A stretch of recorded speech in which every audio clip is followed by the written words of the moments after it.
So good morning to all the delegates who have joined for our first webinar on RO treatment systems for dialysis technicians. We at Nephlearn believe that we should learn various aspects of dialysis, and we will be holding a whole series of webinars for the same.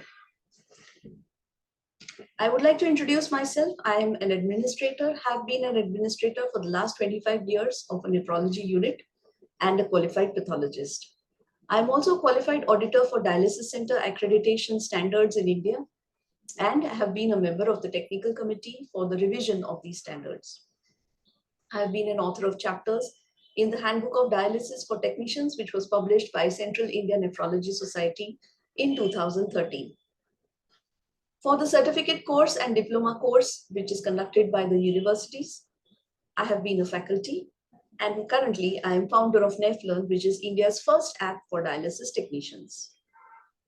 Today, we will be discussing about water treatment systems for dialysis. So what are we going to learn exactly? We are going to learn a lot of facts and figures which are necessary to know before you handle a water treatment system. Just like we know the pulse, temperature, respiratory rate of any person, similarly, we should know certain facts and figures about RO systems and water treatment systems. Also, we will learn about the troubleshooting and preventive maintenance of these water treatment systems.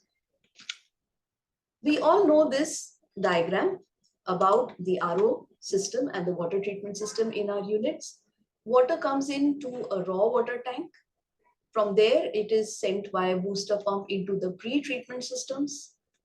And then the water reaches the primary treatment system or the RO, after which it is again undergoes a post-treatment processing. And then the finally purified water is sent to our dialysis machines. Raw water is brought into a feed water or raw water tank, and it may come from various sources such as wells, tankers, the municipal corporation, and many other sources. Why is it necessary to know these sources of water? Because like tanker water, we used to get when there were a few years ago a lot of water shortage in our city, and this water had very high TDS, total dissolved solutes. Or during the rainy season, monsoon season, the corporation would add large amounts of chlorine to the water to make it potable. So you must know what is the source of water and what is the character of the water which is incoming. I have found often that people neglect or forget to clean the water tanks regularly, and so the suspended particles can often go into the filters and clog them. So our maintenance begins right from here. In colder countries, the incoming temperature is not at the desired temperature. It may be less than that. And here we need a temperature blending valve which will mix the hot and cold water and maintain water temperature. Ideally, it should be 77 to 82 degrees Fahrenheit or 25 to 28 degrees centigrade. For every 1 degree Fahrenheit reduction in temperature, the efficiency of the RO reduces by 1.5%. Please remember this formula because it will be required during normalization of the feed water or per beat water flows. Similarly, a backflow prevention device prevents the treated water from going back into the feed water because it may contain certain metals or ions or organisms which we don't want to mix with the feed water. And a booster pump is ideal to keep the water pressure at a constant level so that the water flows into the components at an ideal pressure and also leaves the components.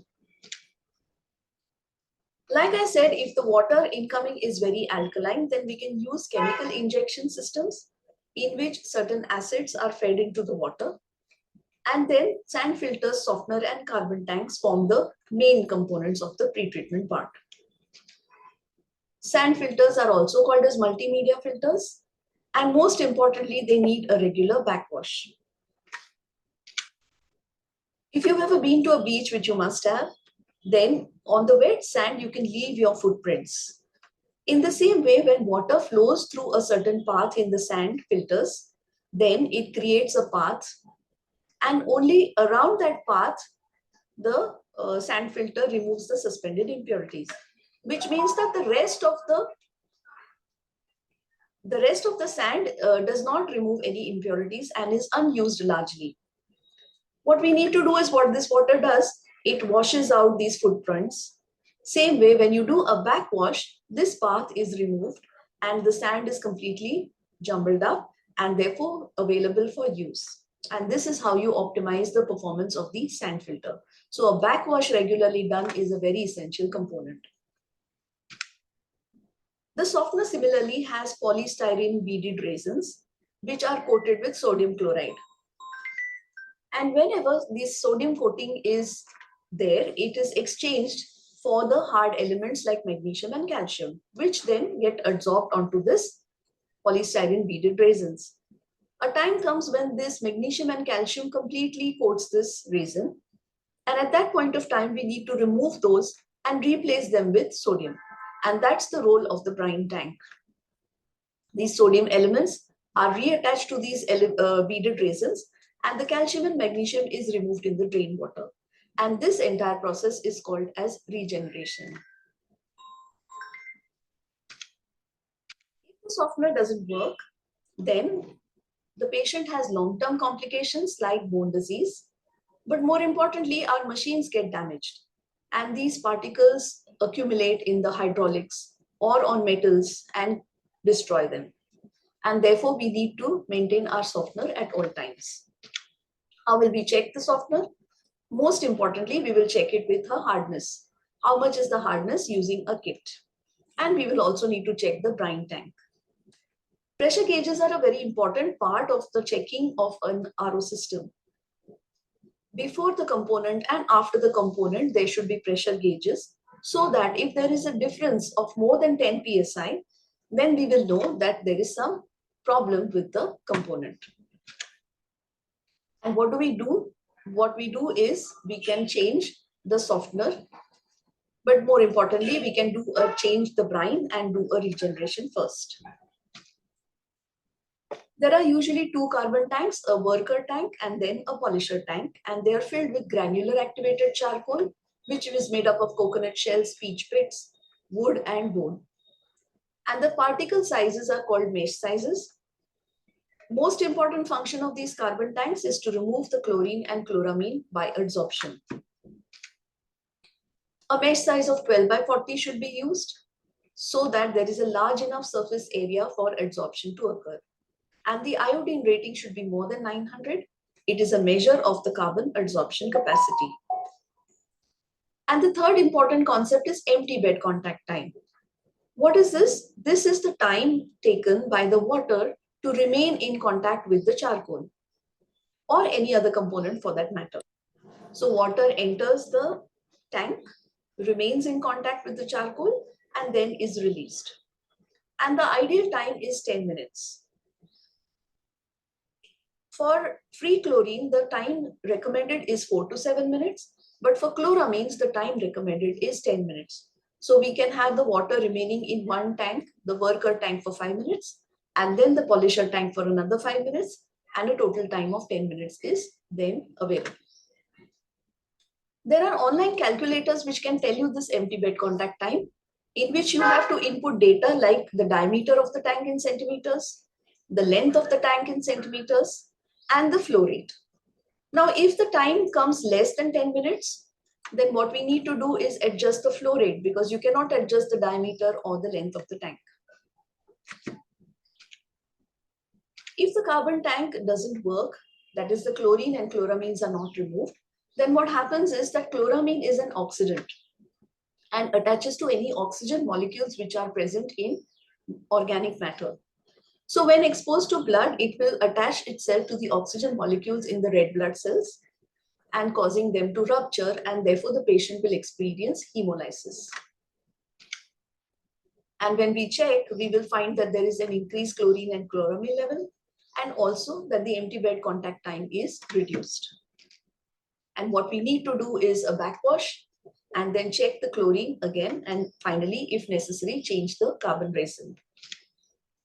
Then we come to the primary treatment, that is the RO, and that consists of the membranes, most important, also the RO pump and some filters. The speed of water flowing through the RO membranes has to be optimized. And for direct feed systems, it should be 1.5 feet per second. For indirect feed systems, it should be 3 feet per second. Now, what is this direct feed? Direct feed means that the product water or the permeate water is directly sent through distribution lines to the dialysis machines. Whereas in indirect feed, the permeate water or the product water is first stored in a storage tank and then it is sent to the dialysis machines. The panel shows us a lot of data, especially like TDS, conductivity, the run time in hours, and so on. And the flow meters also show us the flow of the reject water, product water, and the feed water. And this is very important data which should be maintained in a log at all times. If there are problems with the RO system, the patients will have fever and rigors and there will be a reduced product water outflow. And we need to diagnose what is wrong with the RO membranes and then either wash them with chemicals like antiscalant or peracetic acid. We also need to check the pressure gauges like I explained earlier and check the product water outflow. So we come to troubleshooting of the RO system. There are only 3 things that can go wrong with an RO. Either the RO membrane is fouled, the RO membrane is damaged, or the internal O-rings are damaged. If the RO membrane is fouled, then we find that the feed water pressure will be increased. If the RO membrane is damaged, then we will find that there is a low feed water pressure, but increased conductivity of the product water. And if the internal O-rings are damaged, then we find that the feed water pressure is maintained, but there is an increased conductivity of product water. We can also use the percent rejection or the normalized permeate flow to diagnose the problems. Now you remember that I had said that for every 1 degree Fahrenheit reduction in temperature, there is reduction of efficiency of the RO membrane by 1.5%. This is normalization and is used to calculate the normalized permeate flow. So if there is a decreased normalized permeate flow, it means the membranes are fouled. And if it is less than 85%, then these membranes need to be cleaned. Whereas if the normalized permeate flow is increased by 10% or the permeate rejection is increased by 1% or more, then we need to replace these damaged membranes. And if the normalized permeate flow is maintained, but the permeate rejection percentage is increased by 1% or more, then it indicates that the internal O-rings are damaged. Let's take an example. There are data of sets of 2 months, and we can see that the feed water pressure is reducing, but the product conductivity has increased. If you've guessed it right, then this is the diagnosis, that a low feed water pressure with an increased conductivity of product water indicates that the RO membrane is damaged. Of the incoming water, feed water or raw water that we put in, only 60 to 70% is discarded and 30 to 40% can be used for dialysis.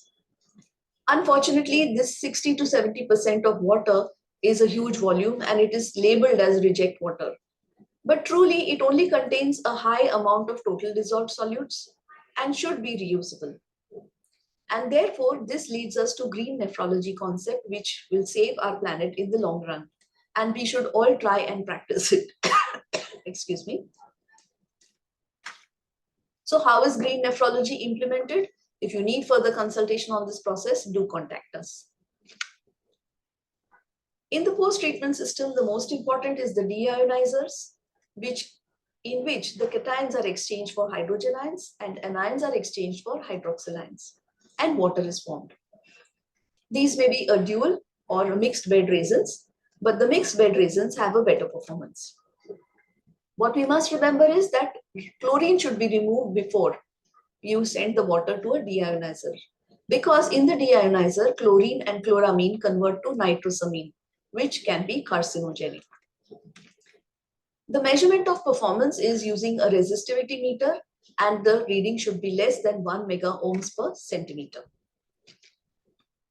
There are also filters like the 5 micron filters, submicron and ultra filters. The advantage with ultra filter is that it not only removes the particles up to 0.01 microns in size, but also microorganisms. And then comes the UV irradiation. UV irradiator consists of a mercury vapor lamp in a quartz sleeve, and we need to occasionally clean this quartz sleeve. In the older lamps, we had to check the number of hours or replace as per the manufacturer's instructions. But in the newer mercury lamps, there are visual alarms to tell us when to replace this mercury vapor lamp. The light wavelength which is given is 254 nanometers, and the energy which is delivered is 16 milliwatt second per centimeter.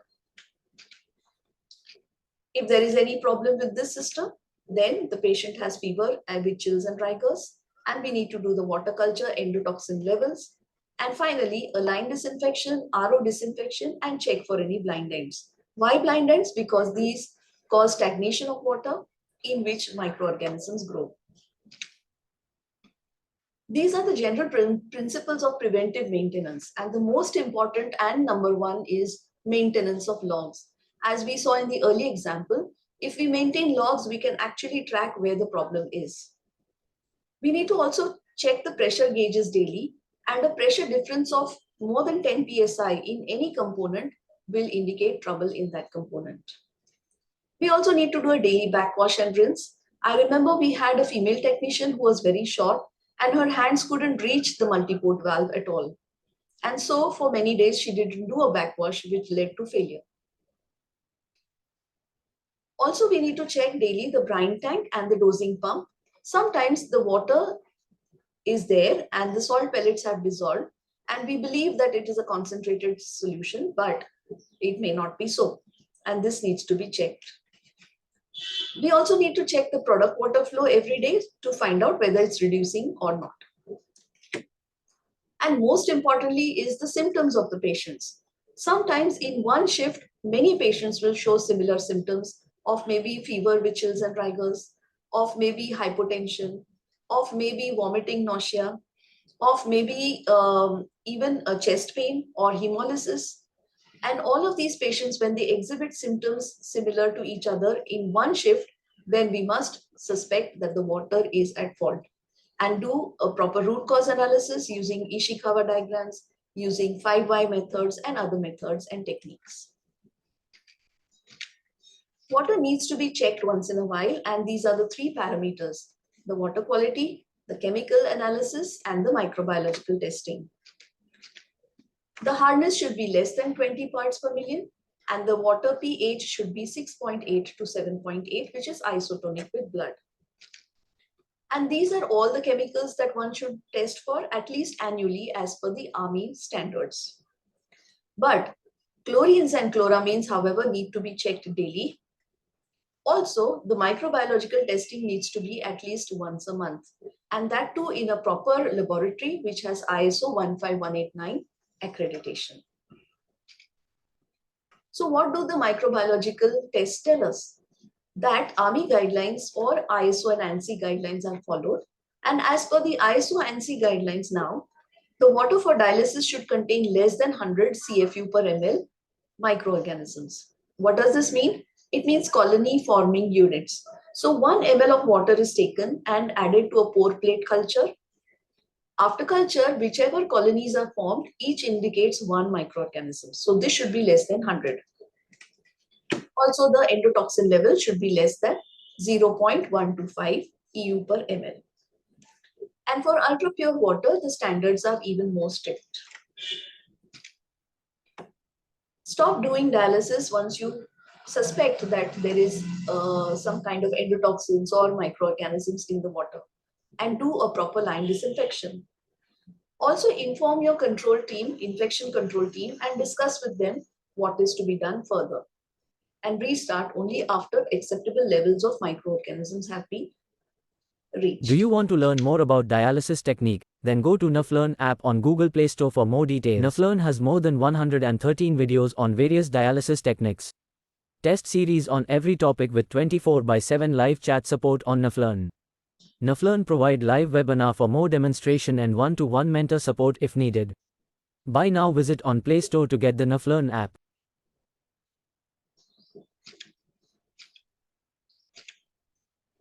Thank you. At Nephlearn, we believe that learning never stops. We invite you to download the app and check our course, Dialysis Techniques for Beginners, in which many videos related to RO maintenance have been already added.